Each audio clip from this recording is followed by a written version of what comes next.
You're listening to INTERZONE Pod. My name is Gareth Jelley. I'm the editor of INTERZONE and its free online sister zine, IZ Digital. You can find out more about INTERZONE and subscribe at interzone.press and more about IZ Digital at interzone.digital. Joining me on the show today is the author Tashan Mehta. Thank you very much, Tashan, for coming on and talking to me today. Thank you so much for having me. I'm so excited. I think I first heard of The Liar's Weave a while back, maybe when I was talking to Lavanya Lakshminarayan the first time. But for some, some listeners might not have heard you. They might not have had the pleasure of reading your work yet, or discovering Tashan Mehta. Kind of, who are you, and what do they have to look forward to? Oh, that's a great question. So I'm an author of 2 books, The Liar's Weave, and most recently, as recent as last month, MAD Sisters of ESI. I think I describe myself best as a fabulist writer, mainly in the vein of Italo Calvino, but my books change consistently. So it's a bit hard to say what I'll do next because the books keep surprising me. But yeah, so both of those books, the first book was a sort of retelling of 1920s Bombay with a boy who had the power to change reality with his lies. And Mad Sisters of ESI is just a completely strange, weird, mad novel set across like 3 different universes. But both of those books deal very closely with family. That's a great. Well, we'll come back to all of that through the course of the questions, hopefully. Mm-hmm. When you were growing up, what were you reading? You mentioned that you kind of see yourself as a fabulist, but which novelists, which sort of stories do you think shaped you? So I think I started pretty much with the fairy tales. I think we had a children's version of the Grimm's fairy tales that was beautifully illustrated. And then I remember reading Enid Blyton, lots of Enid Blyton, Magic Faraway Tree, and all these really fantastic sort of worlds. I remember not knowing what a scone was up until 2009 when I finally went to England. And it is not what I expected it to look like at all. But it's just, I thought it was like a waffle cone because they kept saying they'd fill it with cream and jam. And I was like, well, it must be a waffle cone, but with an S. Okay. Yeah. So I read a lot of those. And then slowly, I think I moved on to the classics. You did the Russians, you did Dostoevsky, you did Tolstoy. And I think I was very heavily influenced by how they did the psychology of the human mind, both Tolstoy and Dostoevsky, and the way in which they sort of peeled their characters apart to kind of understand what makes them sort of tick and why they tick the way they do. And then I think most recently I've sort of moved into, I've taken that love of fairy tales and fantasy and the Russian love for sort of peeling apart the mind, and kind of entwined both of those with the sort of women writer voices that I absolutely love right now, Lily King, Anne Pratchett, Lauren Groff, which kind of have this smoothness to them, but also this sort of echoey depth. It's like you've hit a song bowl and it's still sort of echoing. And so I think that's what I'm doing right now in my books, picking up all 3 of those things and sort of weaving them together. Echoey depth is a wonderful way of putting it. Yeah, it reminds me a lot of a Buddhist song bowl. So I don't know if you've ever seen one, but they're made of metal and you hit them with a wooden stick and they sort of sing. And that singing, that echo of that just kind of stays in the air for about a minute or more, depending on the quality. And I love that. That's a wonderful way of thinking about voice and thinking about sort of, different things. I was listening to an interview you gave and you mentioned, you mentioned the Russian writers and you mentioned having, kind of going through all the books in your house and your, and your mum sort of, your mother kind of like, getting you more. And, I kind of wonder, did you, was that, was your family situation really kind of supportive? You know, were they helping you to read more and getting you things that, you know, you might otherwise not have, you know, ever known about? Oh, absolutely. I was exceptionally lucky because my mum was a journalist. So I think she was very sort of plugged into what the Indian literary scene considered, essential reading. So when I was younger, she bought me a whole bunch of books. We had a small little library at home, and then she made me a member of a library. And I lost my first library book. And the shame of it meant that I never wanted to read again for ages. And so then I started reading on the sly. So I started taking books out of our home library one by one until one day I went to her and I said, I need a book to read. And she said, you have plenty. And I said, I finished all of them. And so then she enrolled me in the British Council Library, which was, I think, honestly life-changing. I was introduced to Neil Gaiman there, Terry Pratchett there. And the thing is, I wasn't plugged in to the reading scene. So I always I felt like Terry Pratchett was my secret quiet discovery. I felt like Ursula Le Guin was this unknown author no one had heard about, but I'd found her on the shelves. And yeah, it just continued from there at every stage, at least up until 18. There were always books that I was guided towards to sort of read. And I think that really helped me have eclectic taste and wide-ranging taste. And you tell this great story. I think it was on the Bound podcast. No, it was on the Bound podcast, and it was about this story your mother told about the ant and the grasshopper. And I wondered if you could tell that story today, because it's a wonderful story and you tell it really well. I'm trying to throw in my memory back. So my mother, I adore her from the bottom of my heart. She used to sing us sometimes and sometimes tell us good night stories. But they were all horrendously morbid, like deeply morbid. And I was just traumatized. And one of the stories she told us was the ant and the grasshopper. And the ant and the grasshopper story is it's summer and the ant is at home and he's putting his rugs out and he's sort of settling in and he's having a really nice time. And he's just thinking to himself, okay, I need to prepare for winter. So he's heading out and he's looking for food stores and he meets the grasshopper. And the grasshopper is honestly having a ball. He's hopping from leaf to leaf. He's lying in the sun. He's looking at the pollen. He's having the best time ever. And the ant says to him, hey, FYI, winter is coming. You just need to prepare a little bit. And the grasshopper says, oh, don't worry about it. You worry too much. It's not really a problem. And so the ant slowly starts working hard every single day, starts collecting his stores, and he keeps seeing the grasshopper. And the grasshopper's always lying around and having fun. And he keeps saying, hey, you need to prepare. Like winter is coming. There won't be any food. And the grasshopper is always lackadaisical and always relaxed. And he makes fun of the ant and he tells the ant, it's absolutely fine. Don't worry about it. And the ant slowly but surely fills his tiny little cubbyhole with all the food that he needs for the winter. He builds a little fire. He has a really warm shawl in the story. And sure enough, winter and snow set in and he settles down beside the fire and he's going to be fine. He can see himself through. And on one particularly cold night, there's a knock on the door and he opens it and it's the grasshopper. And the grasshopper is this beautiful bright green, but now he's turned ever so slightly pale and he's shivering and he says, I'm so cold and I'm so hungry. Will you please let me in? And the ant says, I'm so sorry. I warned you. Winter was coming. You should have prepared. I can't let you in now. And he closes the door on him. 2 nights later, the grasshopper knocks again, and this time he's a slightly paler green, and he's shivering, and he says, please, I'm absolutely starving. I won't survive here anymore. Please let me in. And the ant says, I'm so sorry. I warned you. I told you this would happen. I don't have enough for you. I can't let you in. And he closes the door on him. And the grasshopper very slowly, very quietly goes to the side.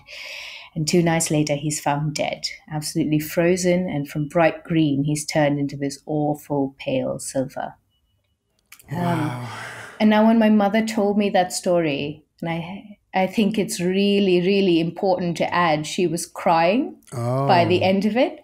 And so I just burst into tears, like hysterical tears.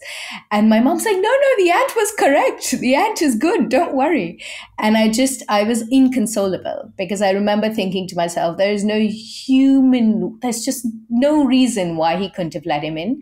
You could have just had slightly less for the winter and you would have been fine and somebody else would have survived.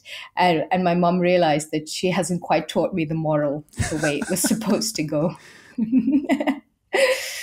It's a really you tell it wonderfully, and I'm sure your mother did as well, and I feel like it works on so many levels. The way, the kind of function of stories and the way that stories don't do what we necessarily want them to do, which can be a really good thing, and also can make you cry, and so yeah, it's such a great story.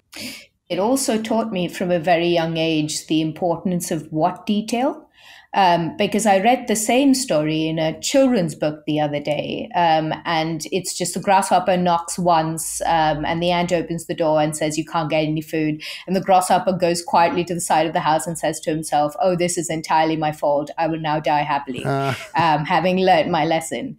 And obviously that's not how my mother told it to me. And also the focus on color, which is all through your work, or the very, very sort of vibrant sort of and color and the sadness that comes in your telling of that story there as well. Yeah, color is hugely important. I think I see with the vividness. My sister's an artist as well. So I live in a household that has an emphasis on the visual, and I see the fabulous and the fantastical very sort of woven with the visual. You also said in that interview that story was, what was the phrase you used? I think you said it defined your worldview as a writer because of the way it kind of spoke of power and of where power lies. Could you talk a bit about that? I think it was my first introduction, and I wasn't smart enough to understand it then, but looking back on it now, it was my first introduction to power structures and how we utilize power when we have it, and what that sort of does when power flows in between human beings. Because when the ant opened that door, all of the power was resting with him. All of the choice was completely resting with him. And he didn't use that power and disseminate it. He kept it, and he kept it very closed, and he kept it in my head to sort of climb on a high horse and lecture the grasshopper rather than save a life. And I think I've consistently been interested in who seeks power, who keeps power, and how do they utilize it? And if they try and hold on to it, does it stay or does it not stay? I find we often think of power in broader strokes as well, don't we? We think of governments and we think of regimes and we think of people with a lot of power to change the world. But I think I'm more curious about power between friends and power between family members, like the quiet powers that we hold on to and that we sort of wrestle for and that we sort of execute in order to feel good about ourselves or feel a certain version of ourselves. And what does that say about us? Yeah.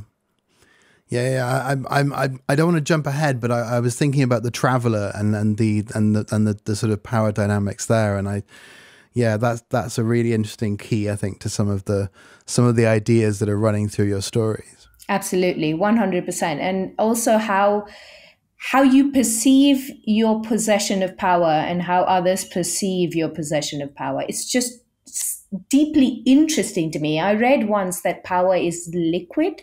It doesn't stay still. It's consistently moving. It's not an object you hold. It's water, basically. And I think that makes for really electric writing. Do you feel like as a writer you yourself have power, that you are kind of empowered because you're a storyteller?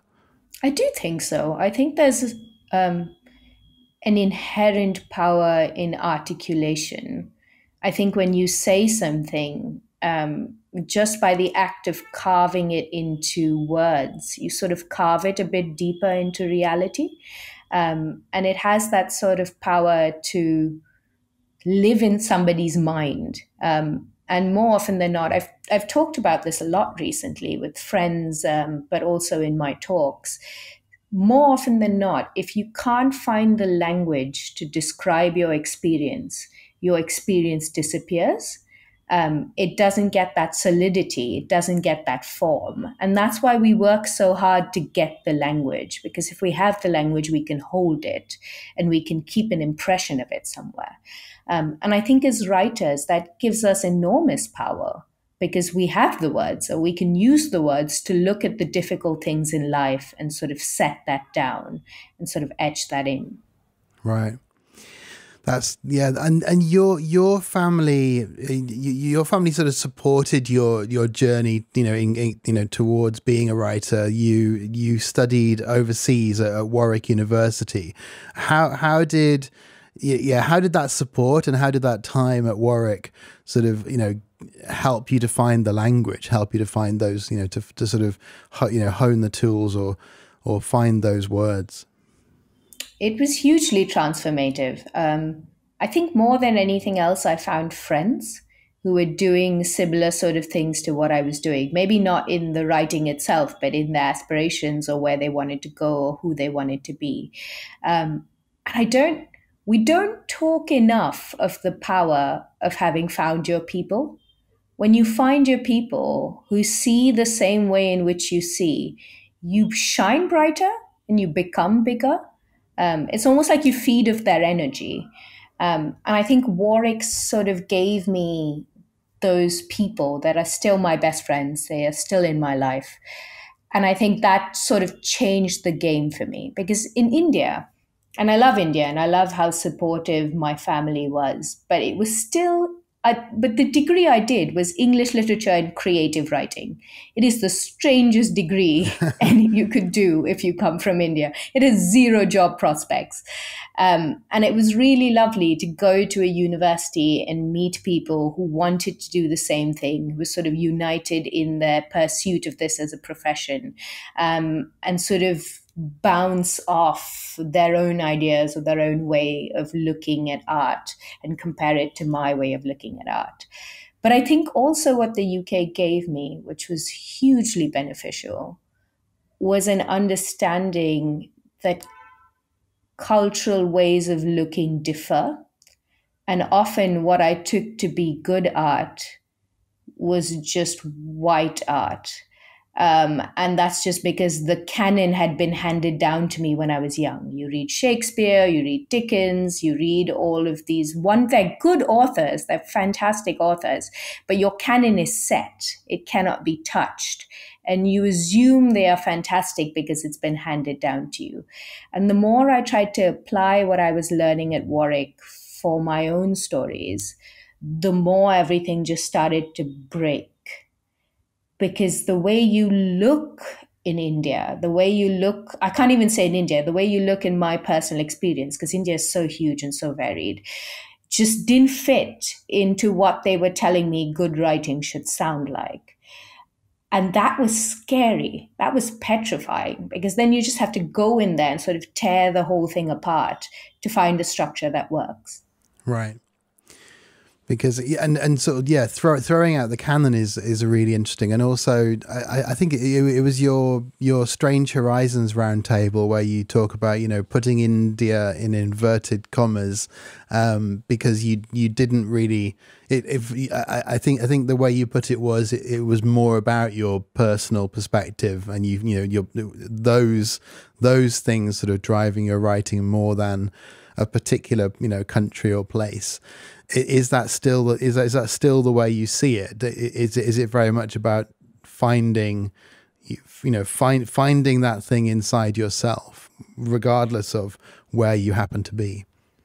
That's such a great question, Gareth. It is very much still that. And I think it's because, and Lavanya and I were having a conversation about this recently, and Sumit and I have had it as well, and so is Indra, about how India is so large and so various and so multifarious to pick it up as a label and apply it to my personal life experience or way of looking is to narrow it. And you can't do that. There's so many different versions of India. Lavanya had this really fantastic line at a talk I just did where she said, for every temple in India, there's a tech park. And there just really is. There's just so many versions of this country that are often contradictory and often clash. That I think the only way to sort of write about it is to allow it to work itself into you and then let your imagination do whatever the hell it wants. So basically my goal right now is to see India as the dominant culture. And if it's the dominant culture, I'm not thinking too much about a gaze that doesn't understand the culture or that needs more details to feel it's Indian enough or that needs certain markers to feel like they can hold on to it. I'm writing it as the bones with which I can make my imaginative worlds.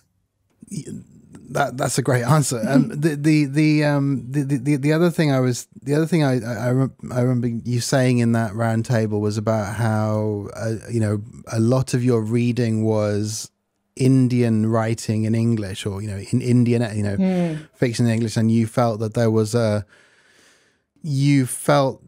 the lack of maybe reading Indian work in other languages was a problem, and you were kind of, I think in that round table you mentioned that you were kind of looking at ways of filling those gaps. Is that sort of an ongoing project as well, sort of connecting with other writing in other languages for whatever reasons? I think so. I think what I'm finding, I work as a freelance developmental editor as well, and I've been working a bit with Amazon Crossing that exclusively does translations.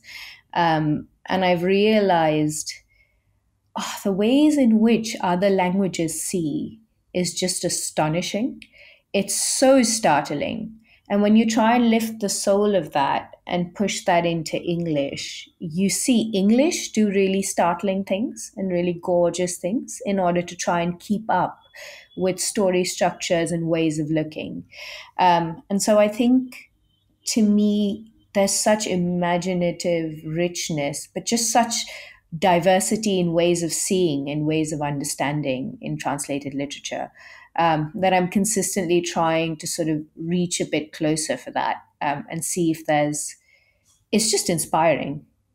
Mm-hmm. And so you must be working with translators and the original writers, and that must be a really, really exciting like an exciting place in terms of the language, and also in terms of, again, meeting people and expanding that community. Absolutely. And it's also just, I have enormous respect for translators. What they do is just, it's a magic act. It's lifting the soul from one body and creating a new body and sort of transferring that soul into it. And the nuance you have to have in both the original language and the language you're translating into in order to carry that soul over is just astonishing to me. I don't think anything's shown me the depth of what language can do and what language can create in a reader's mind than working on those translations. We've often had whole calls about one word. Wow. Because just trying to find that right word that will allow that sentence to pop, so that that paragraph can pop, so that that whole chapter can pop. Mm-hmm. Mm-hmm.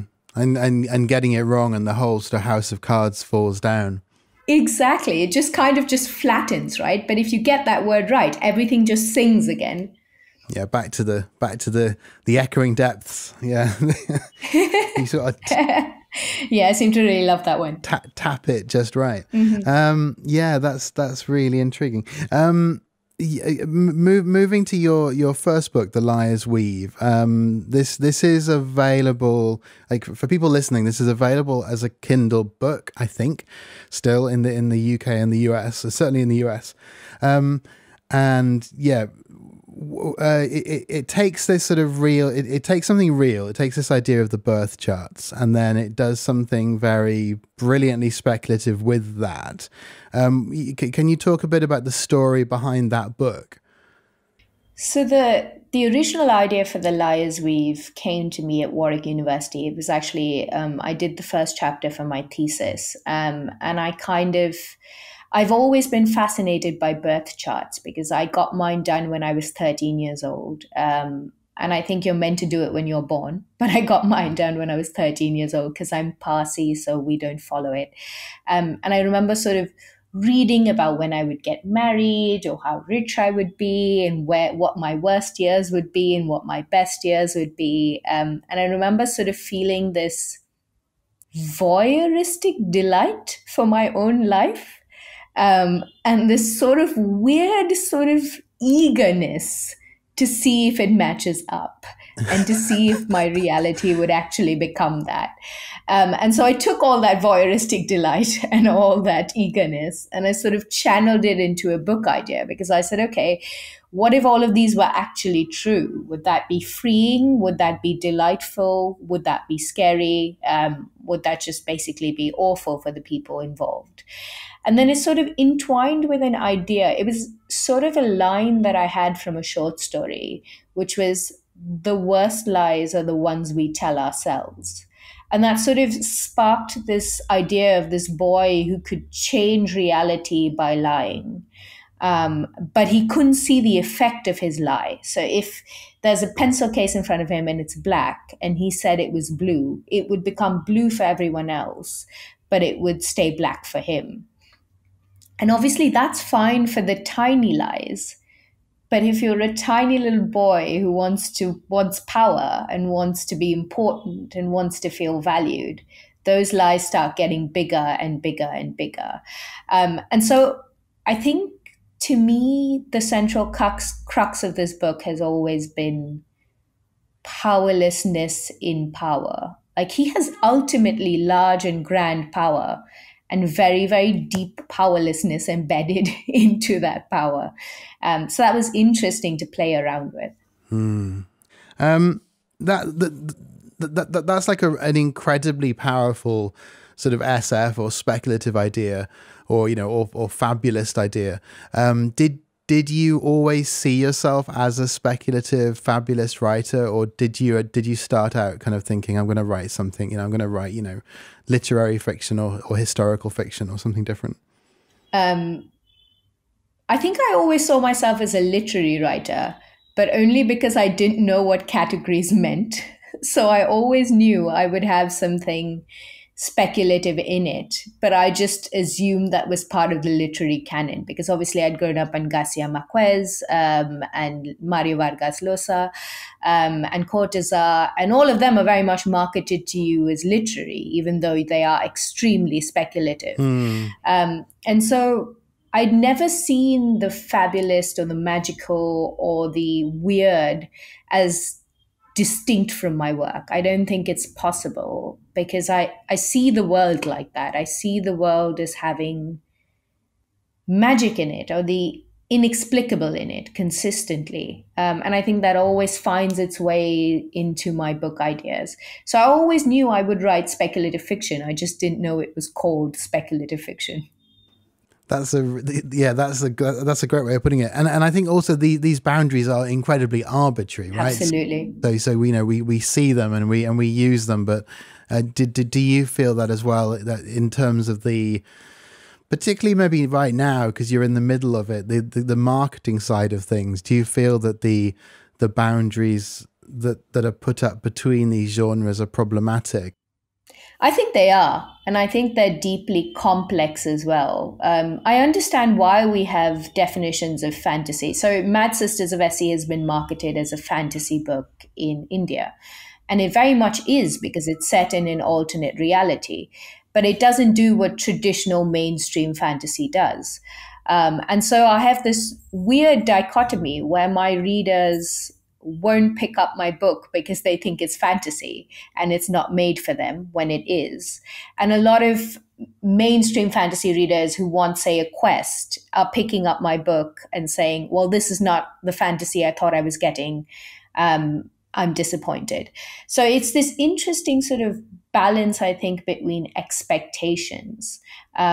But I don't think you could market Mad Sisters of Essi as just literary, because it is fantasy. It is set in a whole alternate reality across 3 universes. And I'm proud of that, and I love that. And I think, honestly, fantasy genre has been doing ridiculously innovative things for years now, like sometimes far more innovative than the literary novels I've been reading. And I think what needs to change is reader understandings of what genre is and what genre can do. I think we need to sort of update, especially in India. I think in the West it's a lot more fluid. People are a lot more aware of what fantasy can do. But in India, I think there needs to be a bit more of an updating on what they think fantasy is for and why we write it and what it can do. It's interesting about expectations as well. One of my students was reading Life of Pi, and they were quite and they were kind of trying to express to me their how sort of perplexing it was, because none of it seemed to be following any rules, and I was listening kind of, you know, very, very patiently, just sort of helping him with the language and thinking to myself, well, I think that's deliberate. So yeah, I think these but expectations are also part of it, like what the reader is expecting to sort of see, like, you know, why don't these things make sense?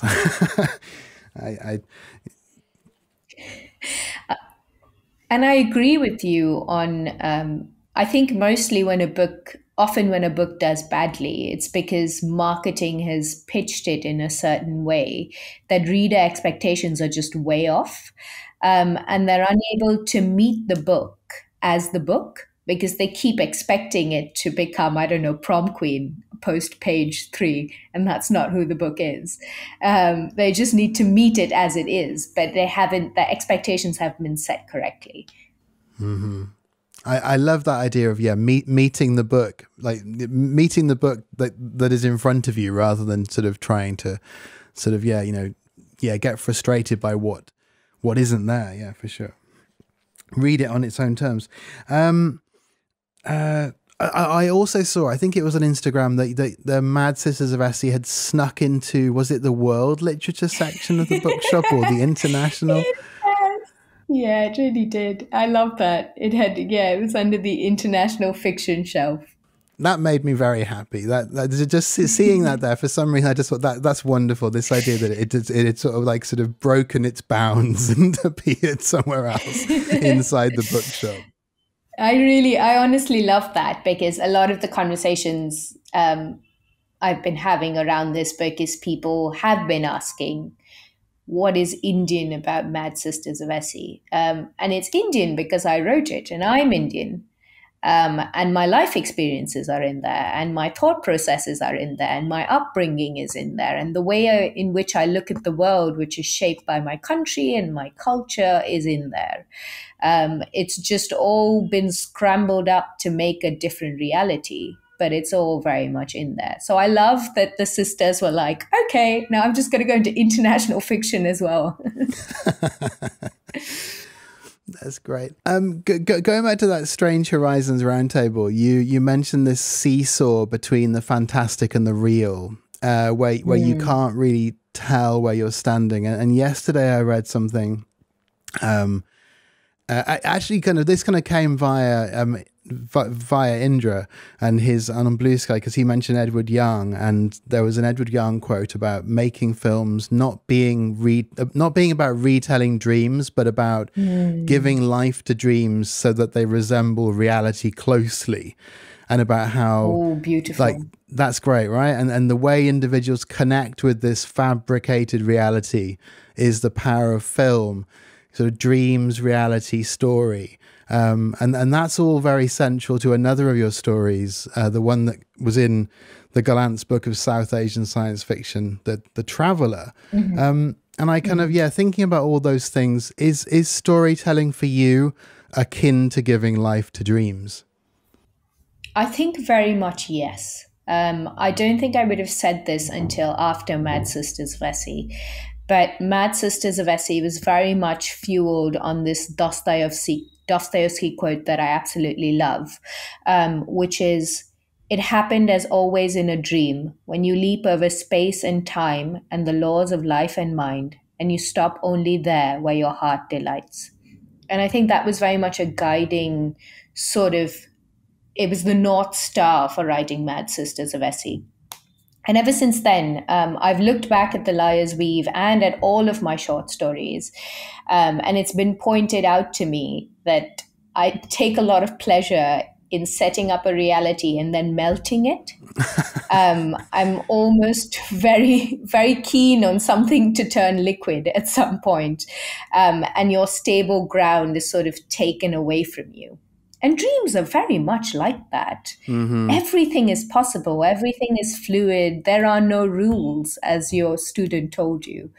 And I think I love that very much. And I think it speaks to something extremely primal in us. I don't entirely know what it is, but it certainly, it does resonate, and it does pull us towards it. Yeah. Yeah, no, I love that idea of setting up a reality and then melting it, or sort of showing something that seems to be solid and to actually be incredibly liquid, which is through in the traveler, through these different voices and different perspectives, you get this sort of the reader's idea of what they're of this world is being reshaped all the time, and I think that's really kind of powerful and the process is just really compelling. It's just a very compelling sort of question to ask and to sort of follow through, and the answers are not important, the questions are important. I love readers like you, Gareth. I think what I do take a lot of delight in is having somebody stand on what they think is firm ground, and then about 2-3 pages in, sort of have them glance down and go, okay, I feel like my feet have sort of sunk and I'm not on firm ground anymore, and I don't quite know what's happening. This is slowly changing from ground to water. And I think you're right, that sort of helps you question how you see. And I like doing that. And I think it's vital that we consistently question how we're looking. Mm-hmm. Is The Traveller also on one level a story about the different ways people see science fiction, the ways different people interpret speculative fiction? That on the one hand, it is something where magic and the fabulous is central, and on the other hand where things can be broken down into the atoms and things can be sort of built back up. Is that something you were conscious of when you were writing it? No, I don't think I was conscious of any sort of commentary on the genre, but I think what The Traveller came from was this. Have you ever been to India? I haven't, sadly. I'd love to go. Okay, so if you ever come to India, my friend from England visited once, and we were in a crowd, and we were walking, and she's British, and she was walking as just normal people would walk, right? Body facing forward, just sort of walking and assuming that there would be personal space around her at some point in time. And in India, when you walk in a crowd, you sort of weave. You sort of move your body, you find the gap and you leave no gaps. That was the instructions that I gave her. Find the gap and leave no gaps. So you sort of move your body and you sort of weave through the crowd, and you sort of make space or look for space and make that happen. So there's a sort of fluidity to how you move that's just sort of been created by the circumstances. It's just sort of been placed upon you.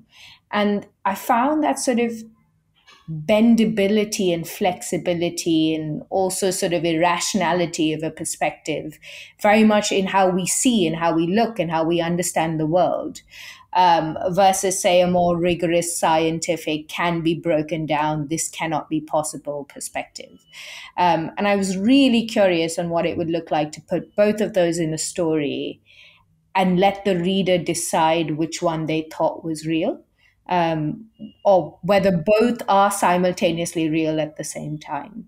Right. And I think that interplay was really interesting. I love that. I love that. Find the gap and leave no gap is a beautiful instruction. It was because there were three of us, and she kept leaving personal space between me and her, or me and the friend. And people would find that gap and then sort of fill it up, and then they'd get lost. So I was like, find the gap, leave no gap. Oh, that's wonderful.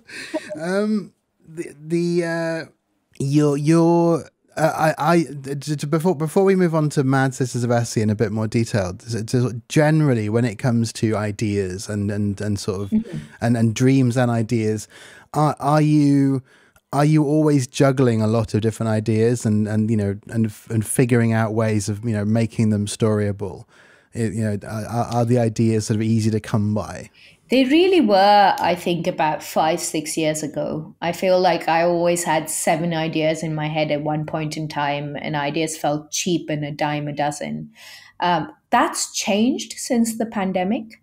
I feel very much like I have one idea now, and that idea is very much connected to a personal question I have about how to live life or understand life. And then it's just about trying to take that idea and sort of allow it to grow or blossom or unpack into whatever shape it needs to unpack so that I get a novel by the end of it. I don't know if short stories are my form. I used to think they were, but now I'm leaning more and more towards the longer explorations that novels sort of allow you to sort of, really get into the weeds, and sort of push through an exam. I just feel like taking up more space seems to be my form. So I think filling the gaps. Filling the gaps. So there's a lot more slowness when it comes to ideas now. But I don't think I miss them, which is really interesting. I think I feel really content with this one book that's arrived and that's sitting in the corner of my eye and saying, okay, become the right person to write me. And the book you're talking about there is the next one down the track. Absolutely. Yeah, that's the next one down the track. Mad Sisters of ESI was a proliferation of ideas. It was born in the time where I would wake up with 6 ideas behind my eyelids every morning. So with Mad Sisters of ESI, I think you were describing it a few years ago as 4 novellas, which were kind of underneath one umbrella, and I'm always intrigued by short stories that become novellas, or how as with Lavania's mosaic novel, and so there is always that kind of interesting sort of tension when someone says, "Oh, I don't think I'm primarily a short story writer," or "I think I'm more this or more that." What was this a very transitional book, like finding the shape of Mad Sisters of ESI, finding the way to tell that story? Did that kind of change the way you were thinking about form quite dramatically? Oh, honestly, what a brilliant question. Yeah, it completely turned everything that I knew on its head. I think I loved The Liar's Weave very dearly, but I felt with Mad Sisters, it demanded a shape that was wholly its own. And I was so intent on doing some version of... I think what really interested me about Mad Sisters is how does the shape of a book embody the theme or theory or concept of the book? How does, when you move through the shape from the beginning to the end, how does the story grow in you? How do you sort of become part and parcel of what we're all exploring? And that feeling sort of live inside your body, not just inside your brain. And so to get Mad Sisters right, I kept trying to find a shape that would hold the reader safe, but also be wild enough for them to feel a little bit lost, and for them to feel a little bit like they're drowning, for them to sort of look at the world around them and be a bit frustrated and stupefied, and hopefully in some form of awe. And finding something that could hold someone safe at the same time as doing all of those things was incredibly hard for me. It took 24 drafts. Wow. 24 full like drafts of the whole book. 5 different versions and 24 full drafts of the book, yeah. And I think That's amazing. I only got this shape, this final shape, on the 22nd draft. Because I did, the 21st draft was my final draft, or what I thought was the genius draft, and I was really pleased with it. And I sent it out to all my friends. And I genuinely expected them to come back with praise. And they were very kind, but the overwhelming feedback was, this is ununderstandable. I have no clue what you're doing. And so I had to gut the whole 21st draft and rewrite it from scratch. But I'm glad I did, because I think it gave me this shape that kind of holds the reader relatively safe, but keeps the wildness at its core intact. Mm-hmm. That tension between giving the reader the shape while also allowing that wildness to kind of to sort of flow is really, really interesting. And I think you mentioned I forget where it was. I think it was in that same interview about how voice and perception are really important, that the story stays the same, but the voices telling the story change. And was that part of it as well, that you kind of were basically kind of iterating through different versions of the story told by different voices? Yeah, absolutely. I think I hit upon in this novel something that's really key for the way in which I write, which is ways of looking. You can have the same scene play out, but it depends on first where you're standing, then it depends on the tone and the voice with which you're describing. But then it also depends on the sort of form that you choose. So a dream would tell that scene differently than a diary extract, than a play. Basically, every single form has its own ontological stance and the details that they highlight and what they think is important. And I think what I was trying so hard to do with Mad Sisters of ESI was do a collective. I wanted to give that impression of what it is like to be Indian, in the sense of being part of a cacophony of a culture, and a cacophony of a family and of a bunch of people and a collective. And I wanted a book to sort of become that plurality and that collective. And that really focused very much on cementing down different ways of seeing, and then finding a voice that could move in and out of those different ways of seeing without dropping the reader. Leave no gaps, basically. Make sure that there's smooth transition from one to the other, so that like the reader is twisting with you, basically, and not stuck on a shore somewhere when you've set off for another island. Yeah.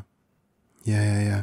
Well, you gave a really great piece of advice for writers. You said something in the Bound interview. It was about how you'll read a book sometimes that you're not super interested in, and you kind of you're flicking through it, and you said looking at your own work with that in mind, where am I losing interest, or where am I, or as you've said, where are the gaps? And I think that's there's but that's also really exhausting. I mean, to be doing that constantly is really exhausting. Deeply exhausting. But clearly took a lot of drafts. It did. It really. I hope never again. I hope never again, Gareth. Honestly, but yeah, sorry, go on. I was also thinking, you mentioned sort of family and you mentioned community in different contexts. What was there? I mean, did it take a village to get this book, out? You at the back of the book, there are a lot of people mentioned, a lot of sort of first readers, a lot of people who gave you advice. How did that? how did that affect the book? And also, how difficult was it to juggle? Because I imagine that when you've got, you know, lots of different voices giving you feedback on the book, you've got to also be making those sort of executive decisions about, you know, what you keep and what you discard in terms of advice. So so nobody saw the book until the 21st draft. So I'm very clear that nobody gets to read what I'm working on, because precisely for this reason. I'm actually very bad at filtering out what's relevant or not relevant until I know the story myself, or until I'm familiar enough with the book. So there's definitely a tipping point at which the book is ready for outside eyes. And in this case, it took 21 drafts to be ready for outside eyes. But after that, I think it was insanely helpful, because here are some of the smartest people I know, and some of the kindest people I know, who obviously clearly love me because they read that whole book. And the fact that their feedback was all the same tells you that obviously there's just something wrong with the book. When everybody is saying the same thing in different language, it sort of makes it really easy to go back to it and change it. I'm very bad with specific advice. I'm very bad with someone saying this chapter is not working, or I would like this character to be more feisty. But I am very good when the reader says, you lost me on page 100, or I didn't understand how this happened, or I was bored in those sections. I think I understand that sort of feedback really well, because I can see myself feeling like that in 3 months, 6 months, 1 year. And then it's easy to sort of fix it for future Tashan, just to make sure that she's focused on it. But the one thing I do want to say is I gave the 22nd draft went out to Helen Marshall and Samit Basu. And I cannot explain to you what their encouragement meant at that point in time. They were both delighted with the book, and they both just gave me permission. They both just said, this is good, chase it down, it's doing what it needs to do, it's become what it needs to become. And to have people you respect and love and think are brilliant giving you that permission is honestly, it's game changing. Right. Chase it down, and you did. Yeah. How long was it all together from you know, the was it on a plane you had the idea, or getting off a plane? I forget the Yeah, I was on a plane. I was coming back. I had a 2-book deal with the publisher that I had to sort of step out of because the second book wasn't working. But I had just come back from a meeting with that publisher, and I was flying back from Delhi. It was nearly empty, which is the closest to a private jet I've ever experienced. And I was listening to really, really sad songs and crying woefully to myself, because I'd been in the worst writer's block for about a year and a half by that point. And I was sort of sitting there, and the whole first page of what would become Mad Sisters of ESI just wrote itself. You know, when the sentences just flow and they just knit together, it just wrote itself. Nothing of that page remains in the final book, but something came. And I think I knew at that point that the idea was alive.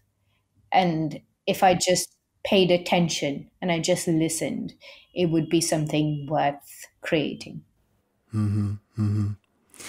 What was your process moving kind of draft to draft, or, you know, or major version to major version? Were you sort of, you know, pushing it to one side completely and writing it from scratch from memory, or were you kind of, you know, going back and forth and sort of, you know, picking stuff from the other manuscripts? What was the actual kind of, the sort of the nuts and bolts of doing that? Because that's it's a lot of words. I mean, there must be, you know, hundreds of thousands of words altogether, juggling all that.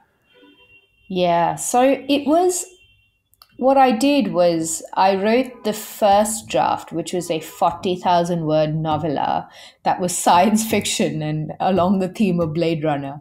Don't ask me. That kind of got done in a couple of months. And I had an agent at the time. I don't anymore, but I had an agent at the time. And she was just like, oh, you know, this one character you mention seems like they have an interesting backstory. And I was like, interesting. What is their backstory? And then that character ended up becoming Wissa. And that her backstory ended up becoming Mad Sisters of Essie. But I think to get there, I first went down the very traditional route of fantasy. So I built out a world. Each of these worlds had different cities in them. Each of these cities had different power structures and political structures. And there, there was history, there was war. I had a whole document sort of writing about how this world was different from our world. And it was at one point, the Whale of Babel was the Tower of Babel. So it was inspired by obviously the biblical story.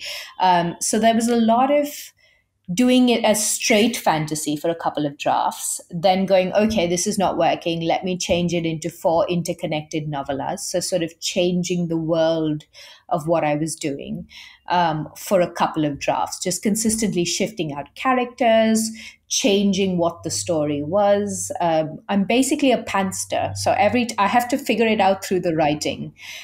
So that just took ages. And then the 4 interconnected novellas, which had, all these academic essays sort of scattered around, weren't really working either. And then I sort of reworked that whole thing, and that became the 21st draft. And that got sent out to readers, and that didn't work. And so for the 22nd draft, and I'm really, really proud of myself for being able to do this, but I think it's because it had been 3 years up until this point of just working on this book. For the 22nd draft, I just sort of sat down with a blank document and I just wrote from the first line to the last line. And I was only able to do that because the story had been sitting in me for so long. All I had to do was think to myself, what does the reader need to know and when? And that's all I thought about for the 22nd draft. What does the reader need to know and when? And then after that, it was just edits. It was my personal edit and a HarperCollins edit to get those final 2 drafts done. That's amazing. From a Blade Runner-esque story to all of those stages. There's so much sort of. I wonder if, as you kind of read it, you can sort of see like the kind of like echoes or sort of DNA or sort of little traces of things from multiple generations back. Absolutely, and there are a few paragraphs that have been kept from the 2nd draft or the 3rd draft. And every time I encounter one of those, I feel such delight because I'm like, you made it. You made it through all those drafts to get into the final book. Go you. Survivor, yeah. That's cool. We've kind of gone back to front, but in terms of we haven't really told listeners, Mad Sisters of Essi. What is it? What's the dreaded sort of elevator pitch, or in a nutshell, about this book? So the line that I keep telling everyone is it's my joyful, mad, very strange novel about 2 sisters on a quest across 3 universes. And it's essentially my love letter to wildness. That's the sort of elevator pitch that I've been using. But I think, honestly, the biggest takeaway from Mad Sisters of Essi is it's a very strange book about 2 sisters who wanted their story told in a very particular way. It features a festival of madness, a museum of collective memory. It's got a bunch of ghosts that are chained to an island. It's got an absolutely sentient island with walking trees. It's got a Whale of Babel with chambers growing in it, and it's going to become a universe of its own. It's just every madcap idea you can think of in a book that hopefully shapes into a coherent story that I love dearly. and through the writing of which you grew enormously, I'm sure. Absolutely. It's absolutely been transformative. When I look at this next book that I'm working on, the ways in which I approach it are absolutely shaped by Mad Sisters of Essi. I'm not asking anymore, what is the plot? What is the structure? Will this be interesting? I'm sitting there thinking, okay, what is the heart of you? What makes you alive? And how do I become the right person to capture that sort of aliveness and put it on the page? Can we sidestep slightly to Calvino? You mentioned Calvino in a couple of places, and in particular, I think lightness and quickness. I wonder what was what does that mean to you, and those two terms, and just Calvino generally. So Invisible Cities was a huge inspiration for Mad Sisters of ESI, because I think I read it in Goa in 2019. And I think for the first time, I encountered a writer doing such deep philosophy. It's basically a philosophy book, with the fabulist woven in, and with sort of lightness in it, enough lightness that it sort of sparks something in your brain. Because your first thought when you pick up a philosophy book is not, wow, I can read this for bedtime reading. This is fantastic. But with Calvino's Invisible Cities, there is very much that feeling of the wonder of philosophy again, the awe and the magic of looking at the world and the depths of the world.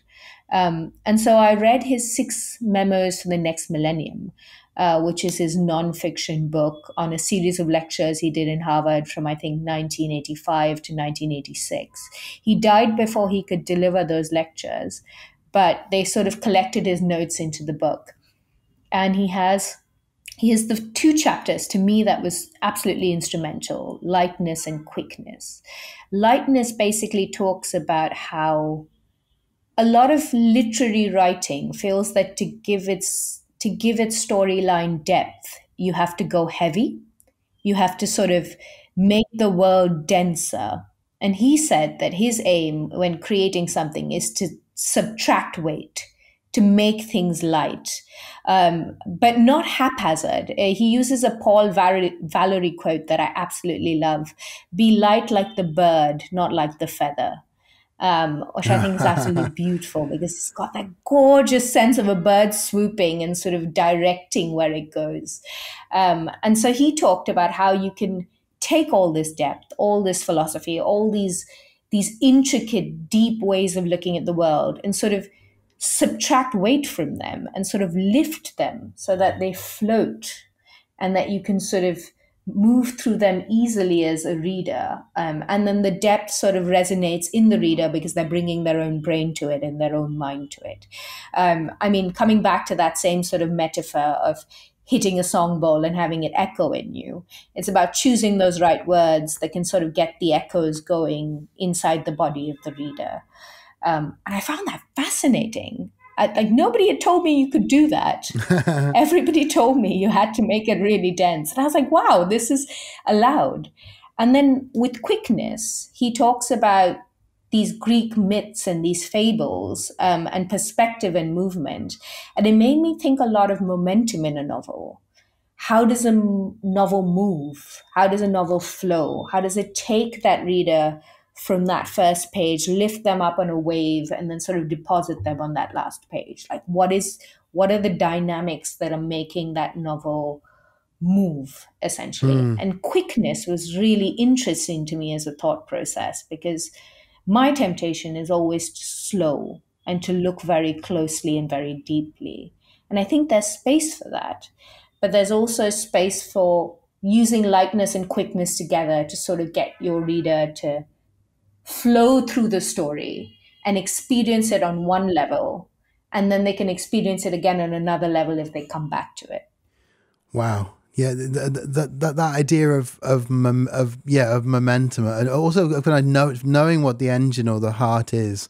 Because you have, in Mad Sisters of ESI, you have the different parts, the connections, whether kind of clear or sort of subconscious. Were they, you mentioned kind of writing that final draft sort of in a mad rush, but was that something that you were kind of working back in as you edited those the sort of transitions to keep that quickness, or were they just coming out straight away because you knew the story so well by that point?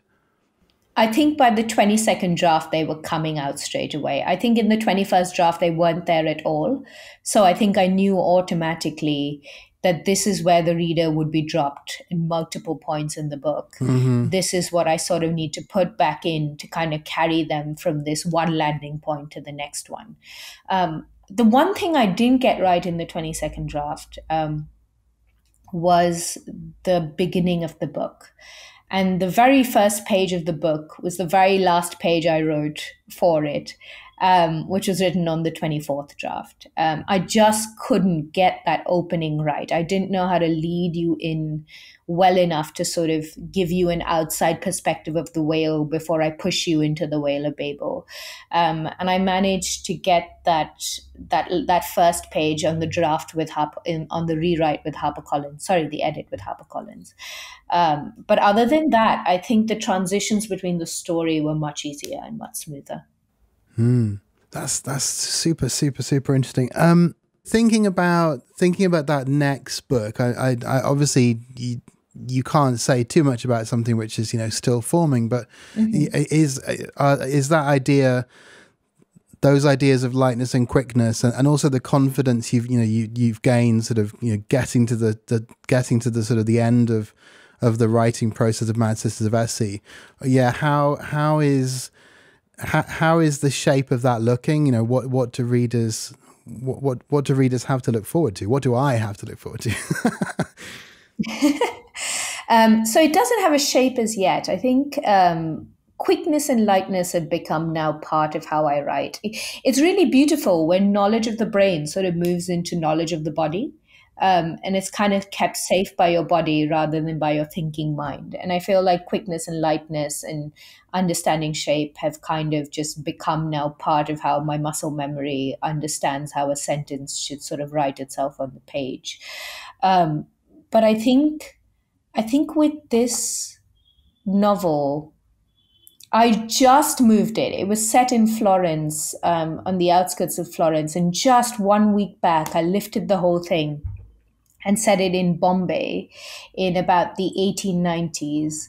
And it's going to be, have you ever seen a Grimm's dark fairy tale, like a Grimm fairy tale? There's illustrations that came with it? Those gorgeous ones? I think I know the ones you mean. Yeah, I can't remember who yeah. There are two of them. There's like an Alan and there's someone else. There's two people who did them, and I will get their names correct at some point. But they're so imprinted in my brain as the essence of a fairy tale, right? Because they were the first illustrations that I ever saw. There were all these sketches with pencil or ink rather, and they're so ethereal, but so sort of dark and twisted. So take that same vibe of those sketches, but set it in Bombay. So that kind of Bombay fairy tale is what people can hopefully expect from the book. But I'm still in the process of, this is going to sound extremely silly, but I'm still in the process of talking to the center of the book and figuring out what it wants to be and what it wants to say. I know it's there. I'm not the right person as yet to get it on the page. Mm-hmm.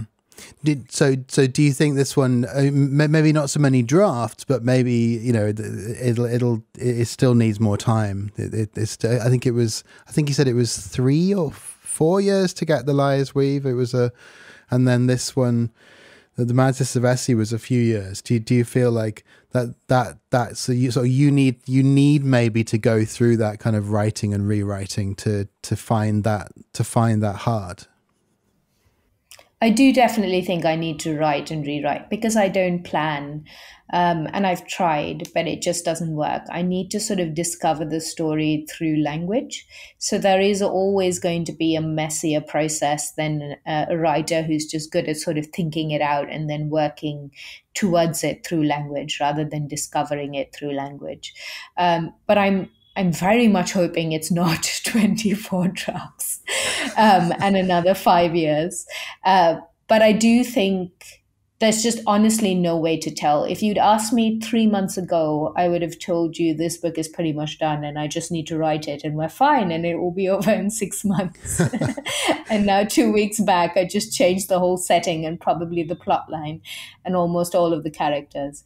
So I think I'm at that stage now in the new year where I just need to sit with a notebook and start writing longhand and just see where the story takes me. I love that if we'd spoken a couple of weeks ago, it would have been Florence, and speaking now, it's moved, Yeah. and the sort of the way that sounds so easy that you've just sort of transplanted the novel. There's you figuring out where to put it, who to put in it, and it's sort of I think that's that takes a lot of sort of energy, and also, you know, obviously imagination, but I imagine it must be kind of hard, surely, to kind of keep track of. I mean, you've got sort of, or do you just have this sort of such a strong feeling for what the book is, that as all of this other stuff changes, that's always there, kind of lighting stuff behind it? I think so. I think I have a sense of, and I didn't necessarily have it with The Liar's Reef, but I did with Mad Sisters. I have a sense of, I kind of feel it like a knot in my heart. And when something feels alive, it feels like it's being pressed. It's a bodily reaction rather than just an intellectual reaction. When you look at something and go, oh, that's interesting, it has to be the body that responds to it rather than just the brain being like, oh, that's academically interesting. And I think once I find something my body is excited by, and that knot in that heart is pressed with, then I think my whole task is to give it characters, settings, plot line, all of those things that don't sort of bury it, but instead allow it to shine and grow and get tendrils and become, you know, bloom, basically, or turn into a horrible knotty forest that tries to drown or murder its reader. Or its writer. I mean, Someone pointed out the other day that I always have some sort of landscape in my books that's trying to kill its characters. And that's absolutely hilarious because it's true and I hadn't realized it. There's a story of yours, a rule book for creating a universe, which was first in Magical Women, an anthology, and it was republished in Podcastle. I'll be talking to Lavanya about that as in a meeting in the new year. Oh, wonderful! Along with one of Indra's stories. Yeah, we're going to be looking at that with some INTERZONE readers. And yeah, what's the story behind that one, and how does it sort of how does it fit into the tapestry of your work, of your writing? So I actually think Rulebook for Creating a Universe, Traveller, and Mad Sisters of ESI are all from the same sort of period of writing in my life, where I was creating very large alternate realities, sort of seeing how much lightness I could get away with without sort of losing the reader, and how much liquid chaos I could sort of pull off without someone chucking the book at my head.